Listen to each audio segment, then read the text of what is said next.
Section 1. You will hear a woman making a hotel reservation over the phone. First, you have some time to look at questions 1 to 4.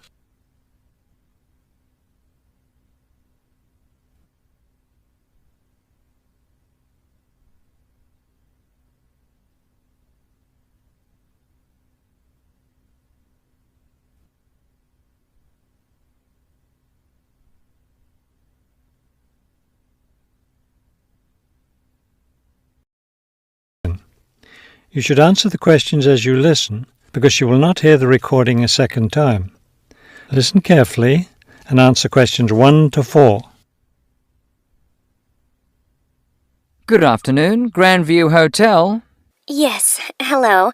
I'm planning to spend a few days in your city next week, and I'd like to, make a reservation. Of course.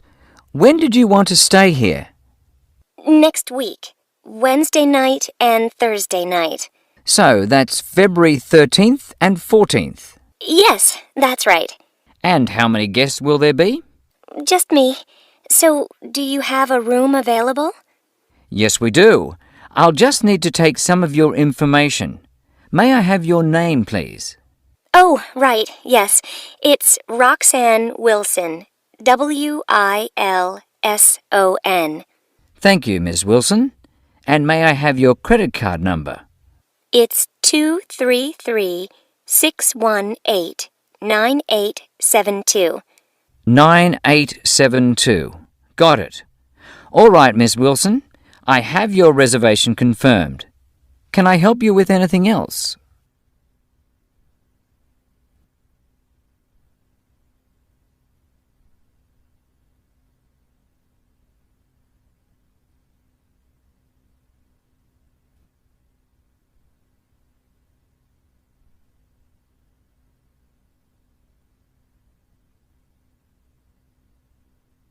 Now listen and answer questions 5 to 10.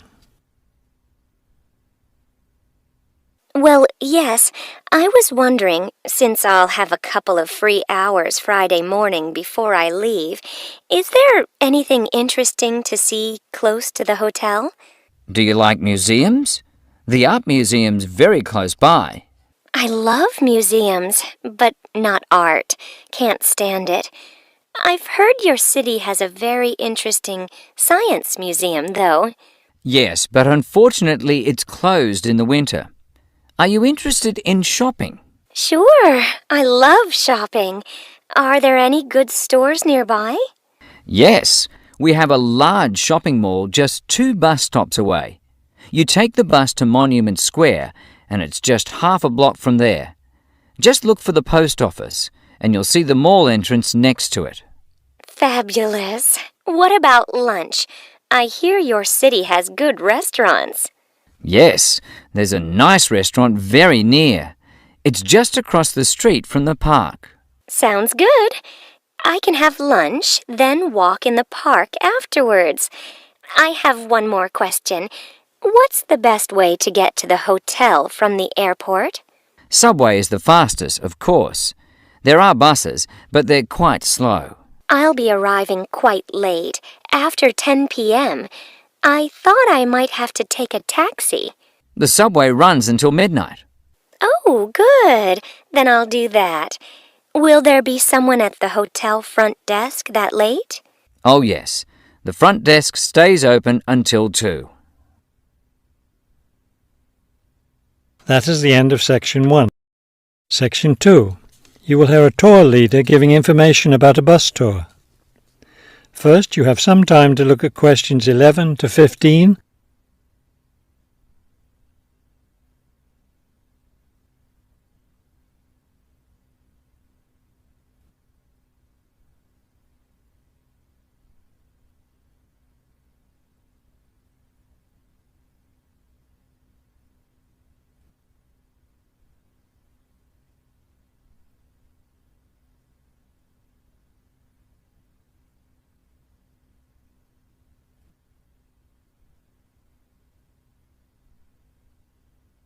As you listen to the first part of the talk, answer questions 11 to 15.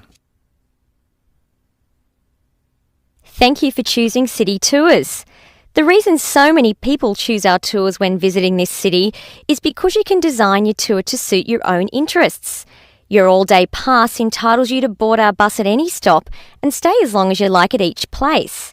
The all-day bus pass costs $18 for adults. Children between the ages of 5 and 12 pay half the adult fare, and children under 5 ride for free. Our buses run every hour on the half hour, starting at 8:30 a.m.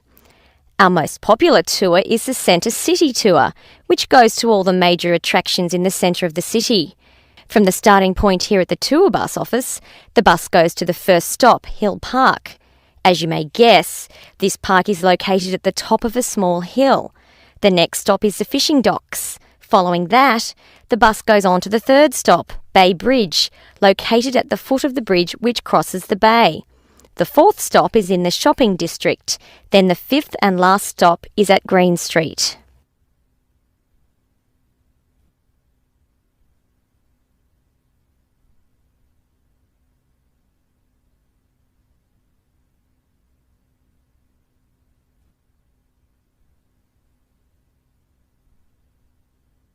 Now listen and answer questions 16 to 20.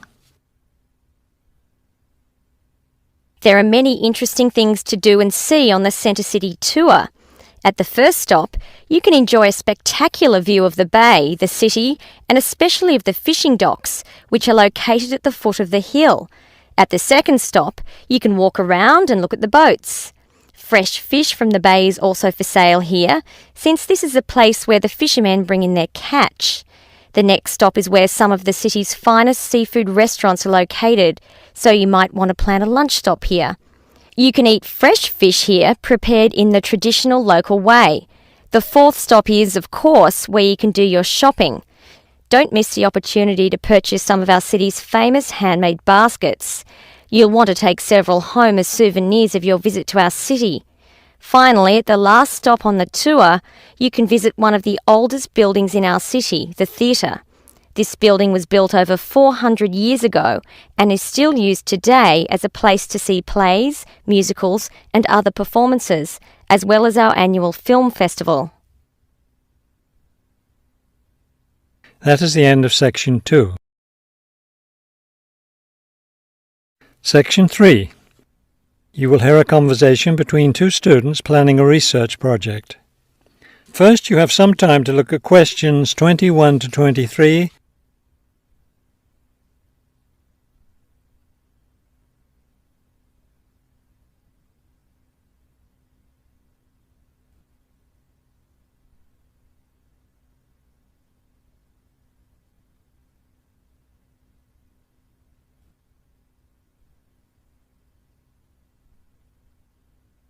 As you listen to the first part of the conversation, answer questions 21 to 23.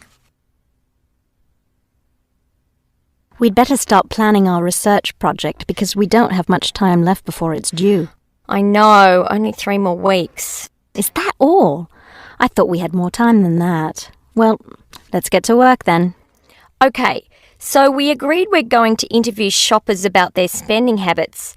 Did we decide to conduct our interviews at the department store? We haven't decided anything definitely yet, but I think the shopping mall would be a better place. We'd get more of a variety of shoppers there. Yes, that's a good point. So let's do that.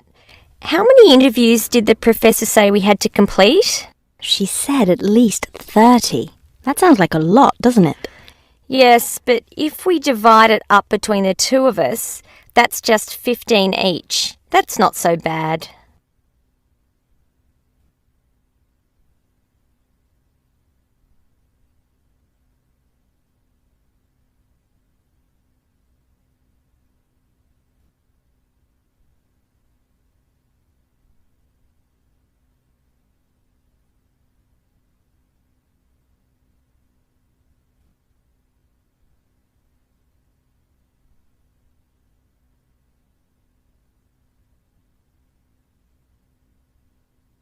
Now listen and answer questions 24 to 30. Okay, so I guess we'd better start designing our questionnaire. Well, we have to do some reading first, don't we? didn't we say we were going to compare our results to the results of a government study? Right, the government study about how the economic crisis has changed people's spending habits. We want to see if we get similar results. Yes, so we'd better read that first and then design our questionnaire. Then I guess we'll be ready to go out and interview shoppers. No, don't you remember? The professor said she had to approve our questionnaire first before we actually conducted the interviews. Oh, right. So we'll get her approval and then conduct the interviews. I think it's Saturday would be the best day for the interviews because everyone's out shopping then. Right. We'll do it on a Saturday then. And let's also plan to get together the next day to analyse the results. It's best to do that while everything's fresh in our minds, don't you think? Sure, that sounds like a good idea. Okay, so then we're going to have to present our results to the class. Do you have any ideas for that? It's an important part of our grade, so I think we should plan it well. Well, I think the obvious thing is to prepare some charts showing our results and how they compare with the government study. That will help make the information a lot clearer to the class. Right. Okay, so we'll draw up some charts of the results. And then that's it. All that will be left to do is give the class presentation. Do you think we can be ready on time? I sure hope so. Let's get started now. That is the end of Section 3. Section 4. You will hear a professor give a lecture on Louisa May Alcott. First, you have some time to look at the questions 31 to 40.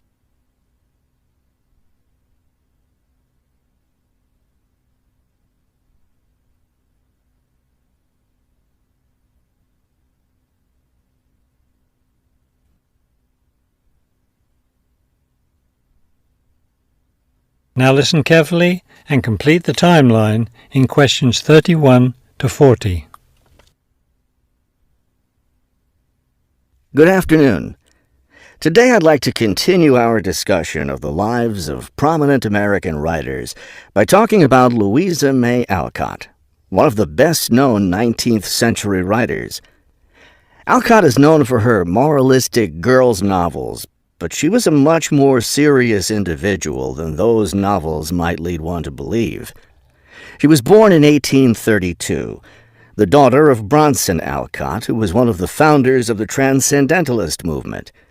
Bronson Alcott was a philosopher, but not a provider, and the family lived close to poverty. From an early age, Louisa was determined to find a way to improve her family's economic situation. As a teenager, she worked to support her family by taking on a variety of low-paying jobs, including teacher, seamstress, and household servant. Alcott also started writing when she was young.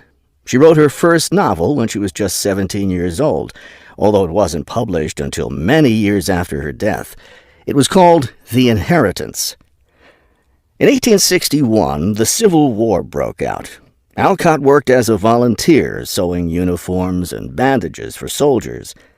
The following year, she enlisted as an Army nurse. She spent the war years in Washington, nursing wounded soldiers at a military hospital. While working at the hospital, she wrote many letters to her family at home in Massachusetts.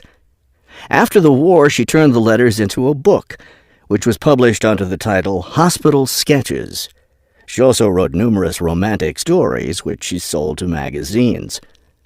Around this same time, she was offered the opportunity to travel to Europe as the companion to an invalid.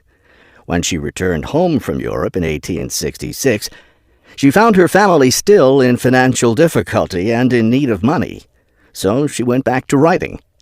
Her big break came in 1868, with the publication of her first novel for girls, Little Women. The novel achieved instant success, and the public wanted more. From then on, Alcott supported herself and her family by writing novels for girls. It wasn't the writing she had dreamed of doing, but it earned her a good income. Alcott took care of her family for the rest of her life. In 1878, her youngest sister May got married. A year later, May died after giving birth to a daughter. Louisa Alcott raised her sister's orphaned child. In 1882, Bronson Alcott suffered a stroke. Soon after that, Louisa Alcott set up a house for him, her niece, her sister Anna, and Anna's 2 sons in Boston. Her mother was no longer living by this time. Alcott was still writing novels for girls, including 2 sequels to Little Women, Little Men and Joe's Boys. The latter was published in 1886. Louisa Alcott had suffered poor health ever since she contracted typhoid fever while working as a war nurse. She died in March of 1888, at the age of 55. She was buried in Concord, Massachusetts.